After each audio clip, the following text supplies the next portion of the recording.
എങ്ങനെയാണോ ഈ ഒരു റോഡിലെ ഡ്രൈവ് ട്രാഫിക് കുറഞ്ഞാൽ സുഖമായിട്ട് ഓടിക്കാൻ പറ്റുന്നത്, അതുപോലെ നമ്മുടെ ജീവിതം സുഖമാവണമെന്നുണ്ടെങ്കിൽ ഈ മനസ്സിലുള്ള ട്രാഫിക് ഒന്ന് കുറയേണ്ടത് വളരെ അത്യാവശ്യമാണ്. ധ്യാനിക്കുന്ന ഒരാളുമായിട്ട് മറ്റൊരാൾക്ക് കണക്ട് ചെയ്യാൻ ഭയങ്കര എളുപ്പമായിരിക്കും. കാരണം ധ്യാനിക്കുന്ന ഒരാളെ പെട്ടെന്ന് ആൾക്കാർക്ക് സ്വീകാര്യനായിട്ട് മാറും. ഇത് ധ്യാനിച്ചാൽ മാത്രം കിട്ടുന്ന ക്വാളിറ്റീസിൽ ഒന്നാണ്. ചുരുക്കി പറഞ്ഞെങ്കിൽ നിങ്ങളുടെ ബിരിയാണിക്ക് രുചി വർദ്ധിക്കണം എന്നുണ്ടെങ്കിൽ, നിങ്ങളുടെ ഭക്ഷണത്തിന് രുചി വർദ്ധിക്കണം എന്നുണ്ടെങ്കിൽ നിങ്ങൾ ഡെയിലി ഒന്ന് ധ്യാനിച്ചു നോക്കുക. ധ്യാനം മനസ്സിനെ ശാന്തമാക്കുക എന്നതിനപ്പുറത്തേക്ക് വേറൊരു വലിയ ഒരു തലമുണ്ടോ ധ്യാനത്തിന്? ശരിക്കും നമ്മളെല്ലാവരും ഈ പറഞ്ഞ പോലെ ധ്യാനം എന്ന് വിചാരിച്ചാൽ മനസ്സിനെ ശാന്തമാക്കുക, നമ്മുടെ ഏകാഗ്രത വർദ്ധിപ്പിക്കും ധ്യാനം ചെയ്താൽ. ഇതൊക്കെയാണ് നമ്മൾ ധ്യാനത്തെക്കുറിച്ച് സാധാരണ രീതിയിൽ നമ്മൾ മനസ്സിലാക്കി വെച്ചിട്ടുള്ളത്. പക്ഷേ ഇത് തന്നെ വലിയൊരു കാര്യമാണ് ധ്യാനിച്ചാൽ കിട്ടുന്ന. പക്ഷേ അതിനപ്പുറത്ത് ഒരു വലിയ ഗംഭീരമായ തലങ്ങളുണ്ട് ധ്യാനത്തിന്. അതിൽ ഒന്ന് രണ്ട് കാര്യങ്ങൾ, പ്രത്യേകിച്ച് ചെറുപ്പക്കാർക്കൊന്നും ധ്യാനം എന്ന് പറഞ്ഞാൽ വലിയ താല്പര്യമുള്ള കാര്യങ്ങളല്ല. എന്തോ ധ്യാനം എന്ന് പറഞ്ഞാൽ കുറച്ച് പക്വത വന്നിട്ട് കുറച്ച് പ്രായമായിട്ട് തുടങ്ങേണ്ട ഒരു സംഭവമാണ് ധ്യാനം എന്നൊക്കെയാണ് അങ്ങനെ ധരിച്ചു വെച്ചിരിക്കുന്നത്. പക്ഷേ എത്രയും ചെറുപ്പത്തിൽ തുടങ്ങിയാൽ അത്രയും ഗുണം കിട്ടുന്ന കാര്യങ്ങൾ തന്നെയാണ് ധ്യാനം. കാരണം ധ്യാനത്തിൻ്റെ 2-3 ഗുണങ്ങൾ നമുക്ക് സംസാരിക്കാം. ഒന്ന്, ധ്യാനിച്ചാലുള്ളൊരു ഗുണം എന്താ വെച്ചിട്ടുണ്ടെങ്കിൽ, നമ്മൾ ഈ പേഴ്സണാലിറ്റി ഡെവലപ്മെൻറ്റ് ട്രെയിനിങ്സ് ഒക്കെ ഒരുപാട് പറയാറുണ്ടല്ലേ.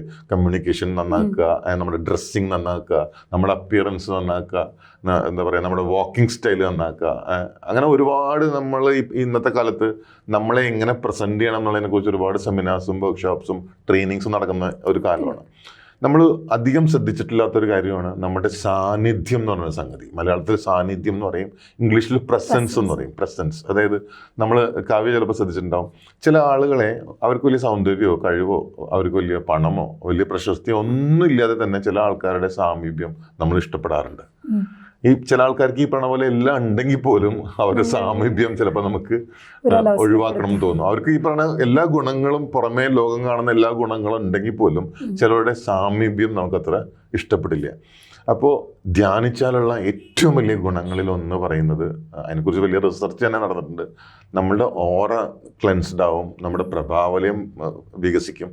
അതനുസരിച്ചിട്ട് നമ്മുടെ സാന്നിധ്യം വളരെയധികം ആൾക്കാർ ഇഷ്ടപ്പെടാൻ തുടങ്ങും. നമ്മുടെ പ്രസൻസിൽ തന്നെ ആൾക്കാർക്ക് ഒരു സമാധാനം ഫീൽ ചെയ്യും, നമ്മുടെ പ്രസൻസിൽ തന്നെ ആൾക്കാർക്ക് ഒരു സുഖം ഫീൽ ചെയ്യും. അതുകൊണ്ട് ധ്യാനിക്കുന്നവരെ സാന്നിധ്യം ആൾക്കാർ ഇഷ്ടപ്പെടാൻ തുടങ്ങും. ഒരു കാര്യം നിങ്ങൾ ശ്രദ്ധിച്ചോളൂ, സ്ഥിരമായിട്ട് ധ്യാനിക്കുന്ന ഒരാളാണെങ്കിൽ, നിങ്ങളൊരു ഇൻ്റർവ്യൂ അറ്റൻഡ് ചെയ്യുകയാണെങ്കിൽ മറ്റുള്ളവരെക്കാൾ കൂടുതൽ ജോലി കിട്ടാനുള്ള സാധ്യത നിങ്ങൾക്ക് കൂടുതലായിരിക്കും. ഒന്ന് പരീക്ഷിച്ച് നോക്കിക്കോളൂ. സത്യമായിട്ടും ഇത് പറഞ്ഞ ആൾക്കാർ വിശ്വസിക്കില്ല.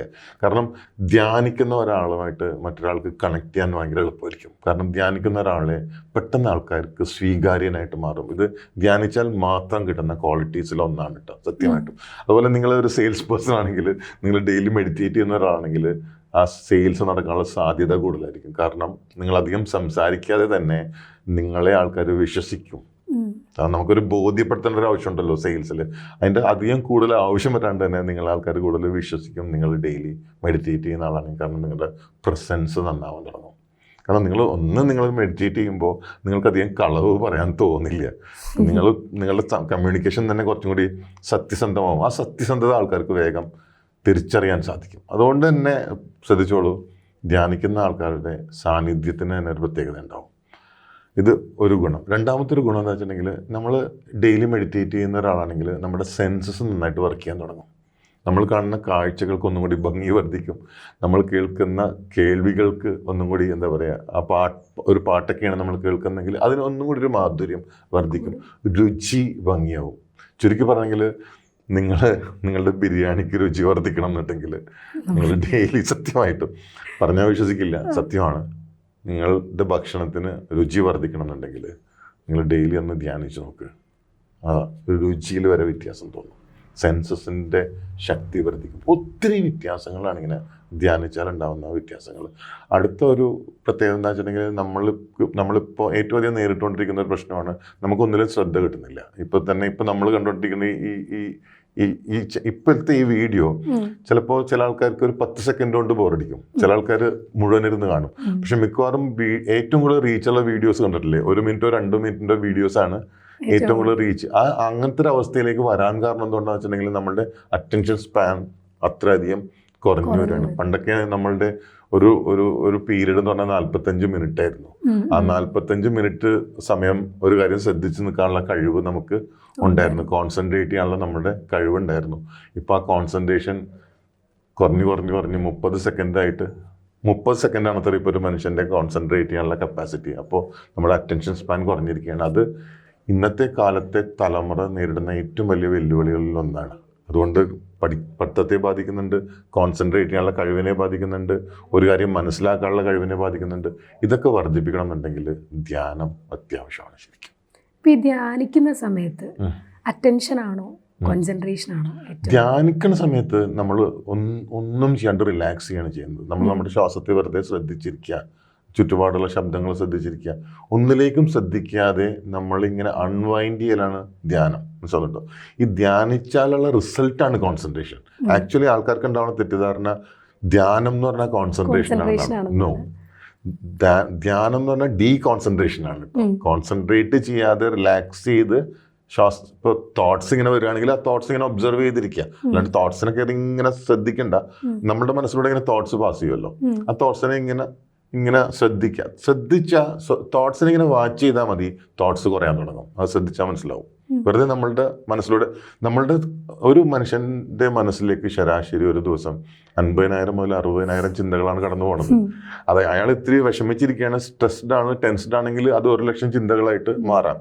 അതായത് ചുരുക്കി പറഞ്ഞിട്ടുണ്ടെങ്കിൽ ചില ദിവസം കലൂർ മുതൽ എടപ്പള്ളി വരെ എത്താനുള്ള ട്രാഫിക് ചിലപ്പോൾ 1 മണിക്കൂർ കൊണ്ടായിരിക്കും കലൂർ മുതൽ എടപ്പള്ളി വരെ എത്തുക. ചിലപ്പോൾ ഹോളിഡേ ആണെങ്കിലും അത് 5 മിനിറ്റ് കൊണ്ട് എത്തുകയും ചെയ്യും. അപ്പോൾ നമ്മുടെ മനസ്സിലും ഒരു വലിയ ട്രാഫിക് ഉണ്ട്, ഈ ചിന്തകൾ എന്ന് പറയുന്ന ട്രാഫിക്. അപ്പോൾ എങ്ങനെയാണോ ഈ ഒരു റോഡിലെ ഡ്രൈവ് ട്രാഫിക് കുറഞ്ഞാൽ സുഖമായിട്ട് ഓടിക്കാൻ പറ്റുന്നത്, അതുപോലെ നമ്മുടെ ജീവിതം സുഖമാവണമെന്നുണ്ടെങ്കിൽ ഈ മനസ്സിലുള്ള ട്രാഫിക് ഒന്ന് കുറയേണ്ടത് വളരെ അത്യാവശ്യമാണ്.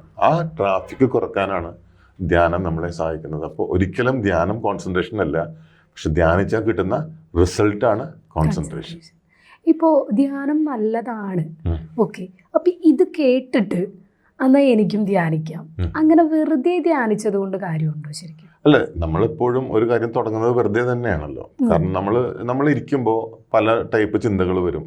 ഇപ്പോൾ മടുപ്പ് തോന്നും, ബോറടിക്കും, ഉറക്കം വരും. അതൊക്കെയാണ് ധ്യാനത്തിന്റെ ആദ്യത്തെ ലക്ഷണങ്ങൾ. പിന്നെ ഇരിപ്പുറക്കില്ല, കാരണം കുറച്ചു നേരം ഒന്ന് ഇരിക്കണമല്ലോ. ഒരു 10 മിനിറ്റ് ഒന്നും ചെയ്യാതെ ഇരിക്കുക എന്ന് പറയുന്നത് ഒരു വലിയ സംഭവമാണ് ഇന്നത്തെ കാലത്ത്. കിടക്കാൻ പറ്റും, ഇരിക്കാൻ പറ്റില്ല.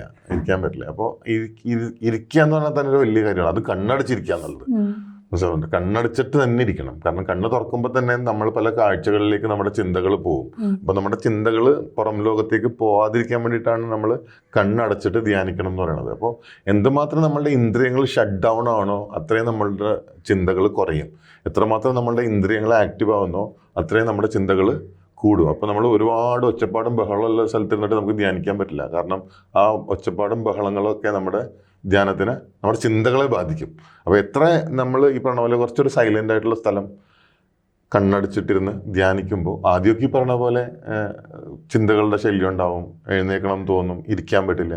പക്ഷേ ഇരുന്നിരുന്നത് ശീലമാക്കി മാറ്റാൻ സാധിച്ചാൽ ഞാൻ പറയണത് ലൈഫിൽ ഇത്രയധികം സക്സസ് കൊണ്ടുവരുന്ന ഒരു സംഗതി വേറെയില്ല ധ്യാനം പോലെ. അത് ഗ്യാരണ്ടി ഉള്ള കാര്യമാണ് കേട്ടോ. കാരണം ഇന്ന് ഒരുപാട് കാര്യങ്ങൾ നമുക്ക് ചെയ്യാൻ പറ്റുന്നൊരു സമയമാണ് ലൈഫിൽ. ഒരുപാട് കാര്യങ്ങൾ, ആ മൾട്ടി ടാസ്കിങ് ഒക്കെ നമുക്ക് ഒരേ സമയം തന്നെ ഒരുപാട് കാര്യങ്ങൾ ചെയ്യാൻ പറ്റുന്ന ഒരു കാലഘട്ടത്തിലാണ് നമ്മൾ ജീവിക്കുന്നത്. ശരിക്കും ധ്യാനിക്കുന്ന ആൾക്കാർക്ക് ടൈം മാനേജ്മെൻറ്റ് കൃത്യമായിട്ട് പറ്റും. ആ ധ്യാനം ഇല്ലെങ്കിൽ എന്താ പറ്റുകയെന്നറിയോ, നമുക്ക് സ്ട്രെസ് അങ്ങോട്ട് വർദ്ധിക്കും. കാരണം സ്ട്രെസ് എന്ന് പറഞ്ഞാൽ എന്താണെന്നറിയോ, ഒരുപാട് ചിന്തകൾ നമ്മുടെ മനസ്സിനെ അലട്ടുന്നതാണ് സ്ട്രെസ് എന്ന് പറയുന്നത്. അതൊന്ന് കുറഞ്ഞാൽ തന്നെ ഒത്തിരി ആക്റ്റീവ് ആവാൻ നമുക്ക് സാധിക്കും ലൈഫിൽ. ഇപ്പോൾ നമുക്കേ എനിക്ക് പേഴ്സണലി അറിയാവുന്നൊരു വ്യക്തിയുണ്ട്. ആള് ഡെയിലി ധ്യാനം ചെയ്യുന്ന ആളാണ്. പക്ഷെ ഇപ്പൊ സാറ് പറഞ്ഞ പോലത്തെ ഒരു ക്വാളിറ്റീസും എനിക്ക് ആളിൽ തോന്നിയിട്ടില്ല. അതെന്തുകൊണ്ടായിരിക്കും? അല്ല, അത് ഈ ധ്യാനം എന്ന് പറയുന്നത് ഒരു ഭയങ്കര റോങ് കോൺസെപ്റ്റുകൾ ഉണ്ട് ആൾക്കാർക്ക്. ചില ആൾക്കാർ ഇങ്ങനെ വെളിച്ചം നോക്കിയിട്ട് കോൺസെൻട്രേറ്റ് ചെയ്തിരിക്കലാണ് ധ്യാനം. അങ്ങനെയൊക്കെ പല രീതികളുണ്ട്. ഞാൻ ഉദ്ദേശിക്കുന്ന ധ്യാനം എന്ന് പറയുന്നത് നമ്മുടെ മനസ്സിലേക്ക് ചിന്തകൾ ഇത്ര കുറഞ്ഞ് ഒരു 15-20 മിനിറ്റ് ഒരു ദിവസത്തിൽ, അല്ലെങ്കിൽ ഒരു ദിവസം 2 നേരം അങ്ങനെ ഇരിക്കാൻ പറ്റുന്ന ഒരു വ്യക്തി, ആ വ്യക്തിയുടെ ഉള്ളിലേക്ക് തനിയെ ഒരു ശാന്തത വരാൻ തുടങ്ങും. മനസ്സിലാവുന്നുണ്ടോ? അത് ആദ്യമൊക്കെ ധ്യാനിക്കുമ്പോൾ മാത്രമായിരിക്കും ശാന്തത. പക്ഷെ ആ വ്യക്തി ധ്യാനം ഒരു 3 മാസം 4 മാസം കണ്ടിന്യൂസ് ചെയ്യാൻ തുടങ്ങുമ്പോൾ ത്രൂ ഔട്ട് ആ ദിവസം മുഴുവനും ആ ശാന്തത അയാളുടെ ഉള്ളിൽ നിലനിൽക്കും. അങ്ങനെ ശാന്തത നിലനിൽക്കുന്ന ഒരു വ്യക്തിയിൽ നിന്നൊരു മോശം സംസാരമോ മോശം പ്രവൃത്തിയോ സംഭവിക്കാനുള്ള സാധ്യത തീർച്ചയായിട്ടും കുറവായിരിക്കും. പിന്നെ അത്രയധികം ഈ പറഞ്ഞ പോലെ കർമ്മദോഷങ്ങളൊക്കെ ഉള്ള ഒരാളായിരിക്കാം. ചില ആൾക്കാർ പറഞ്ഞില്ലേ എന്ത് ചെയ്തിട്ടും കാര്യമില്ല, ചില ആൾക്കാരുണ്ടല്ലോ. അതെ, താങ്ക് യു. ഓക്കെ. ജ്യോതിഷമോ വാസ്തുവോ പൂജയോ നിങ്ങൾക്ക് ആവശ്യമുണ്ടോ? താഴെ കാണുന്ന നമ്പറിൽ വാട്സപ്പ് ചെയ്യൂ. നിങ്ങൾ ചെയ്യേണ്ടത് ഇത്രമാത്രം: താഴെ കാണുന്ന നമ്പർ നിങ്ങളുടെ മൊബൈലിൽ സേവ് ചെയ്യൂ. അതിനുശേഷം ഞങ്ങളുടെ നമ്പറിലേക്ക് വാട്സപ്പിലേക്ക് ഹായ് അയക്കൂ. ജ്യോതിഷ സംബന്ധമായ എല്ലാ ആവശ്യങ്ങൾക്കും ABC മലയാളം നിങ്ങളോടൊപ്പമുണ്ട്. സമ്പൂർണ്ണ ജാതകം സാധാരണ ജാതകമല്ല, സമ്പൂർണ്ണ ജാതകം. 75 പേജുകൾ അടങ്ങുന്ന സമ്പൂർണ്ണ ജാതകം 250 രൂപയ്ക്ക് ഇനി നിങ്ങളുടെ കൈകളിലേക്ക്. അതിനായി നിങ്ങൾ ചെയ്യേണ്ടത് ഇത്രമാത്രം: താഴെ കാണുന്ന നമ്പറിൽ ബന്ധപ്പെടുക. ജ്യോതിഷവുമായി ബന്ധപ്പെട്ട എല്ലാ വിശേഷങ്ങളും നിങ്ങളിലേക്കെത്താൻ ABC ജ്യോതിഷം സബ്സ്ക്രൈബ് ചെയ്യുക.